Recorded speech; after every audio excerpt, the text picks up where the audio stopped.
Evet, çok saygıdeğer izleyiciler. Efendim, biz sohbetlerimize devam ediyoruz. Bu haftaki konuğumuz Avrupa'dan Norveç Uygur Komitesi'nin eski ama kurucu başkanı Sayın Kerim Zahir Efendi. Efendim, hoş geldiniz. Hoş bulduk. Özünüz yakışı mı? Ha, maşallah. Biz özünüzün Norveç'te yaşavatkan Uygur karındaşlarımız yakışı mı? Onlar nece işleydi? Neler yapaydı? Özünüzü önce bir tanıştırın. Teşekkür ederim. Önce biz Norveç'e 2002'de geldik. 2003 yılı Norveç Uygur Komiteti'ni kurduk. Şu Norveç Uygur Komiteti'ni kurgan yani kurgucularının birisi. Hem şu vakitte şu komitetindeki başkanlık saylandım. İlk başkan. 2 sefer yani özü 2 seneden oldu. 4 seneye yakın başkanlıkta kaldım. Şimdi Norveç'te bir 2000 kadar 2000'den fazla Uygurlar yaşıyor. Çok güzel. Onlar çok özü bu kendi işlerimizde mesela Doğu Türkistan meselesi, Uygur meselelerimizde çok insanlar var, güzel insanlar. Onlar özü bu yani oradaki sıkıntılarınızı sıkıntı ne mi? Evet. Doğu Türkistan'daki sıkıntılarımızı dünyaya anlatmak için çok güzel hareket kılıyor. Şimdi kaçıncı 4. 5. 4. olarak gerek 5. başkan saylandı yakında. Evet. Öyle. Ama o yani işleri çok iyi gidiyor. Ben 2015'ten sonra o Nemede Norveç'te olmadım. Türkiye'ye gittim bir sene. Ondan sonra işimde Nemede. Londra'da yaşıyorum. Londra'da da biraz özü 300 kadar Uygurlar yaşıyor. 300 tane. Evet. İyi. Ama Türk kardeşlerimiz çok. 400-500 bin kadar Türk kardeşlerimiz var. Onların çok camiler de var. Onlar oradan biraz ben yeni olduğum için biraz çok tanımıyorum ama tanışacağım inşallah. Orada hareket yapmak istiyoruz. İnşallah. Orada da bir dernek kurmak istiyorsunuz. Evet, orada da bir dernek kurmak istiyoruz. Şimdi kadar dernek yok. Ama Uygur okulları kurulmuş herhalde, çok güzel. Çocuklar gidiyor. İngilizler mi kurmuş o okulu? Yok, kendi Uygurlar kendisi özü her haftada bu nemede cumartesi pazar 2 gün özü o Uygur okullara gidiyor çocuklar. Tamam, yani dernek değil ama dernek gibi bir inisiyatif var. Evet, ve evet. O inisiyatif cumartesi, pazar, hafta sonlarını Uygur dilini çocukları unutmasınlar diye, öğrensinler diye, okumasını, yazmasını öğrensinler evet, diye evet, öyle. böyle bir çalışma içerisindeler. Evet, evet. İyi, çok. Kendi kültürümüz mesela, kendi tarihimiz gibi böyle şeylerini çocuklara öğretmemiz lazım. Onu orada özü biraz öğretiyor. Allah'a şükürler olsun.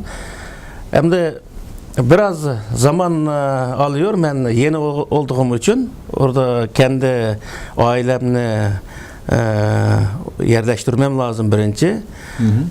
O da biraz yerleşti. Şimdi inşallah yakında bir Uygur dernek gibi bir şey kurmak istiyoruz. Onu kuracağız inşallah. Evet, istişare ettiniz. Evet, evet. Bizim başkanımızla da istişare ettiniz. Ama Türk arkadaşlardan onların çok özü bizge güzel mesletleri var. Evet. Onlardan meslet soruyoruz. Onlarla istişare ediyorsunuz. Neyi nasıl yapabiliriz? İşte evet. Tecrübelerinden nasıl evet. yararlanabiliriz diye istişare de ediyorsunuz. Evet. Peki orada amacınız nedir yani? İngiltere'de diyelim ki bir dernek kurdunuz. Ne yapacaksınız orada? Dernek kurmakta birinci oradaki Uygurlarda bir Uygur cemiyeti var ama cemaatçilik olmamış. Bir cemaatçilik hasıl kılmak. Yani Uygurlarda bir cemaatçilik olsun diyoruz. Bir yere toplansın, kendi birbiriyle tanışsın, çocuklar tanışsın, Birbirlerinden haberdar olsun. Haberdar olsun. Dertlerini, sıkıntılarını bilsin. Hastaları varsa ziyarete gitsin. Evet. Ölüleri varsa cenazesine Evet, gitsin. evet. Bayramlarda bir araya gelsin. Evet. Öyle bir milli bayram, yani dini bayramların dışında mesela bir Doppa bayramı var mesela. Doppa bayramında bir araya gelinsin. Evet, Örnek evet. olarak söylüyorum. Evet. Evet, güzel. Peki Norveç'teki çalışmalarınız şu anda tabii ki tamamlanmış bulunuyor. Siz artık yeni yelkeni İngiltere'ye açtınız. Evet. Peki Norveç'ten İngiltere'ye gitmek zor olmadı mı? Zor olmadı. Ne gibi? Çünkü bu Norveç vatandaşıyım. O yüzden bir pasaport sahasında hiçbir sıkıntı olmadı. Sadece bir 20-25 saat haftada çalışmam lazım. O iş ornunu zaten buldum. Çalışıyorum şimdi. Haftada 25 saat, 30 saat kadar çalışıyorum. Ondan başkası da biraz yetmeyen yerlere devlet zaten yardım ediyor bazı işlerde. Öyle bir işler hem de Avrupa'nın hepsi de öyle. Peki İngiltere'de özellikle tabii ki Uygur dünyasının yaşadığı zulümü tabii ki anlatıyorsunuz, anlatmaya çalışıyorsunuz. Peki Uygur kültürünü anlatıyor musunuz orada? Mesela bir yemek kültürü var yani. Mesela Evet. Uygur mutfağı var. Evet. Onu orada tanıtma şansınız oldu mu? Şansımız olmadı ama şimdi bir iki tane restoran açıldı. Onlar o restoranda Onlara da zaten Uygurların kendileri gidiyorlar. Uygurların kendisi de gidiyor. Bazı da Türk kardeşler de geliyor. Çok az olsa da. Ama İngilizler de geliyor. Doğu Türkistan'a gitmiş bir İngilizler varmış. Onlar da oraya da bizim tam yemeklerimizi sevmiş. Yani o yüzden milli lağmanı tanıdılar mı? lağmanda, kebapta öyle şeyler Şaşlık. hepsini, evet. Onu sevmiş. O yüzden o nemeye geliyor. Bu Uygur restoranlara. Biz bunu da biraz insanlarga, yani İngiltere'de yaşayan her insanlarga biraz anlatmak istiyoruz. Çünkü bizdeki yemeklerimizni de anlasın. Böyle her sahada, mesela müzik sahası da olsun, yemek sahası da olsun, elbise, giyim keçek sahası da olsun. Her sahadaki. İlk önce bu insanların ağız lezzetiyle doyurmak lazım, Evet, gözlerine evet. doyurmak lazım. Evet. Ondan sonra da artık akıllarına anlatmak lazım, gönüllerine de şunu anlatmak Evet. lazım. Uygur dünyası sıkıntı içerisinde, Uygur insanın zulüm altında. Evet. Peki siz Şarkı Türkistan'dan nasıl çıktınız? Şarkı Türkistan'dan ben 94. yılında çıkmıştım. Bundan takriben 23 sene önce çıktım. O zamanlarda ben bir defa turmağa hapsiga girdim. Hapsiden çıkkandan sonra zaten Çinliler bizge rahat vermez. Rahat vermedi zaten. O yüzden bir yollar bilen sahte pasaport ve kaza diyen şeyler bilen Kırgızistan'a çıkmıştık. Kırgızistan'dan Kazakistan'a geldik. Kazakistan'dan o Birleşmiş Milletler'deki muhacirlar'ın komitesindeki yardım eden Norveç gelmiştim.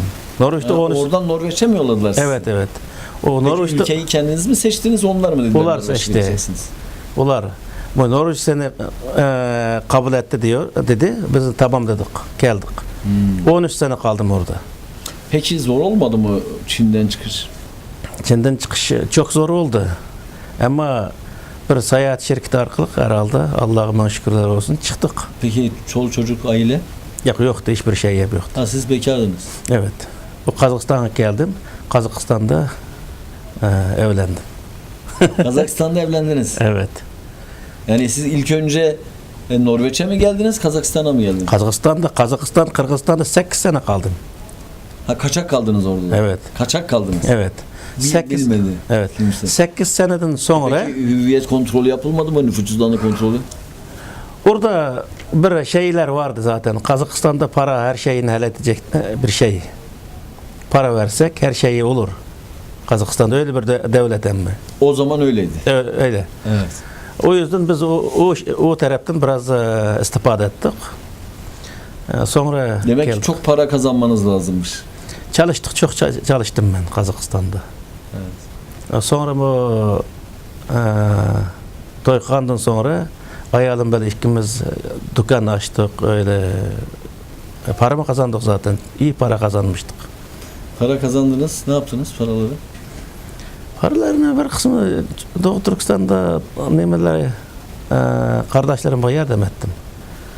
O bir güzel bir şey yapmıştım o zaman zaten arkadaşlarım, annem, kardeşlerim var.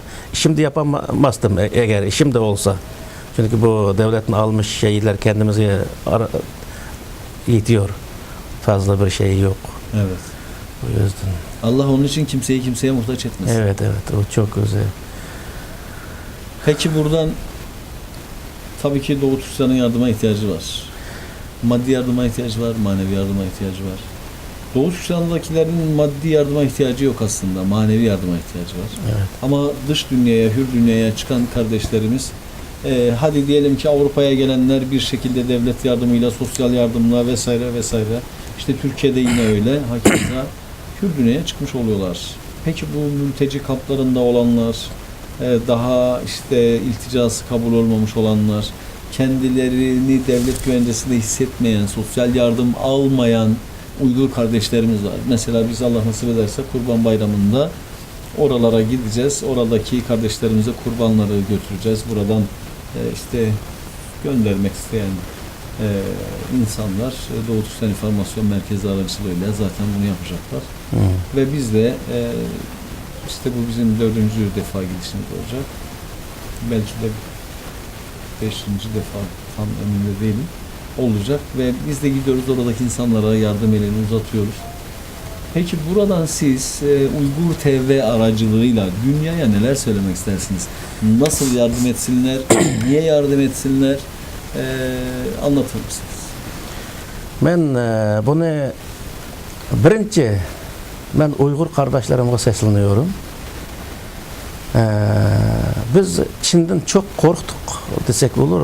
Çok özel onun sırttaki Uygurlar, Doğu Türkistan sırttaki Uygurlar yaşamış çok sene oldu. Ama 1933'ten bu yana. Korkmakka hiç gerek yok diyorum. Korkmasınlar. Neden bu Doğu Türkistan'dan 10 bin kilometre bu uzaklara geldik? Hala korkuyoruz. Hala korkuyoruz. Neden korkuyoruz biz Çin'den? Biz korkan sıra Çin korktu. Tamam yeter diye bir şey oldu mu? Yok. Olmadı. Daha çok korkutmaya çalışıyor. Evet. Daha çok yayılma politikası yapıyor. Evet. O yüzden Doğu Türkistanlı kardeşlerimizdeki her birisine diyorum ki korkmakka hiç gerek yok. Korkmasınlar. Kendi sahip çıksınlar ve kendi kardeşlerine, vatanına, milletine sahip çıksın, dinine sahip çıksınlar. Her birimiz sahip çıkaylı kendimiz ve kendi kardeşlerimize sahip çıkaylı. Ondan sonra Çin bizden korkacaklar. Evet. Biz korkup hiçbir şeye yetemeyeceğiz. Yetmeyeceğiz zaten. Peki bu yurt dışındaki Uygurlara mı diyorsunuz bunu? Yurt dışındaki Uygurlara diyorum da. Peki yurt içindekilerine ne diyorsunuz? Yurt içindeki Uygurların şimdi ben 23 sene olgandan sonra onlarınki ehvalını biraz haberim çok bilmiyorsun. Çok bilmiyorum. Birebir bilmiyorsun. Bilmiyorum.